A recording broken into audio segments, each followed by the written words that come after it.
Welcome to this cross-country lecture. My name is Ria Motilal. I am an instructor, paragliding instructor here in Cape Town, South Africa. I absolutely love flying. I have started flying in January 2014, started paragliding in January 2014, and before that I did about 10 years of skydiving. So I've been in air sports for a while.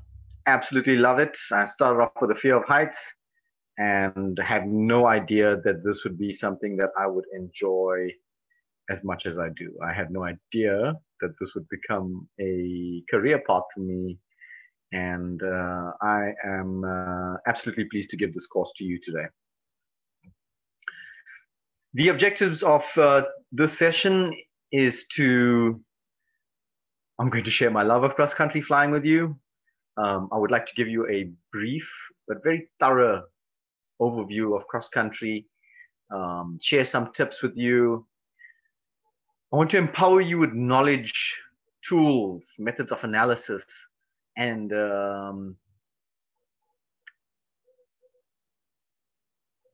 whatever I can to make you an independent pilot. And at the end of the day, I'm not going to lie, my goal is to grow the number of cross-country pilots, especially here in Cape Town. We have absolutely amazing flying down here. And I would love to see more pilots in the sky, enjoying this amazing discipline, enjoying this terrain, the views, and all of the fun that comes with flying an aircraft in a backpack.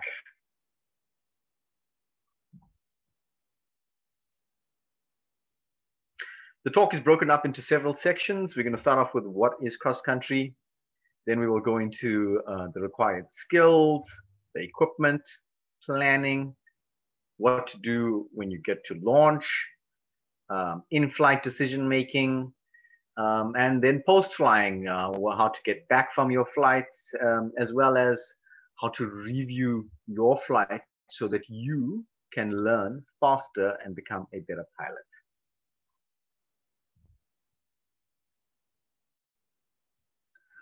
What is cross-country?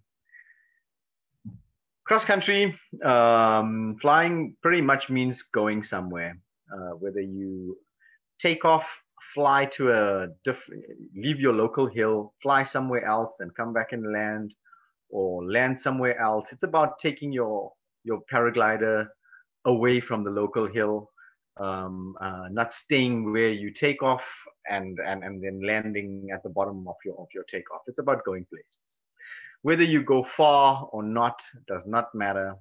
It's just about going somewhere. Typically in cross-country flying, we are connecting various sources of lift. We might be using some soaring skills. We're quite likely using thermaling skills, gliding to different points to find the next source of lift and keep moving. Many people, most pilots, especially junior pilots, think that cross-country flying is about going big distances. Now, for sure, you can do big distance cross-country flying. The very biggest distance will be the world records that we have going on at the moment, which is sitting at about 580 somewhat kilometers. But not all cross-country flying needs to be huge. It doesn't have to be a full day affair of getting up early and flying for the whole day, 8-hour flights, or getting picked up in the middle of nowhere. Yes, if you want to do that, that's totally cool. However, it is not a requirement that cross-country flying needs to be huge, that it needs to be a whole day affair. I find small distance cross-country flying just as enjoyable. Sometimes I like to make, instead of just doing a small downwind dash, to try and do small triangles, out and returns, fly new routes, try something different. There's ways to challenge yourself. You need not be limiting yourself to only going downwind or only going big. The small, challenging technical flights are just as enjoyable. And if you're a beginner pilot, Um, it doesn't matter. It doesn't matter whether you do a small flight. What matters is that you had fun. And if you're having fun, then awesome. If you're not having fun, then there's some changes that need to take place. Maybe it's getting more skills, finding some friends to fly with, whatever it is. And if none of those things add to you having fun in cross country flying, then it's okay to not do it. You don't have to, but I would like to empower you with some knowledge and some tips so that you can give it a proper go, and not just think to yourself, "Oh, I'm not a great pilot, so therefore I can't do it." It's totally not that. I think cross country is more a mindset of taking the risk of landing. This is a risk you should always be taking, is that you might land, and it's acceptable to land.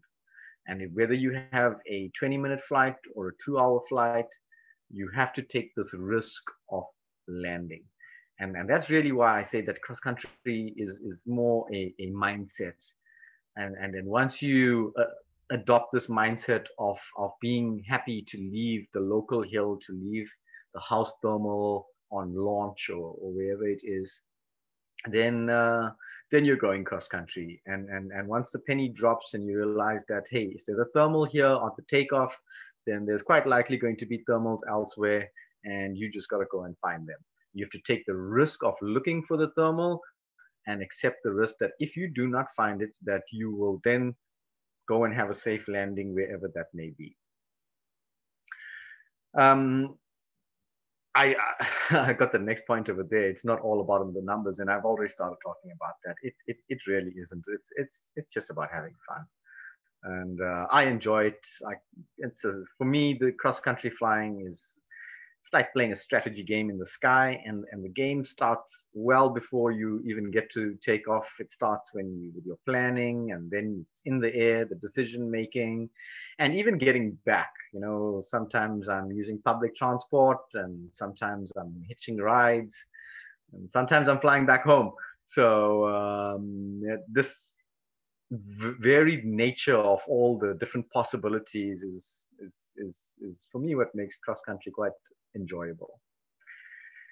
Preparation and planning is really important, so that you're choosing the right route for your day. It's not just go there and let me just wing it.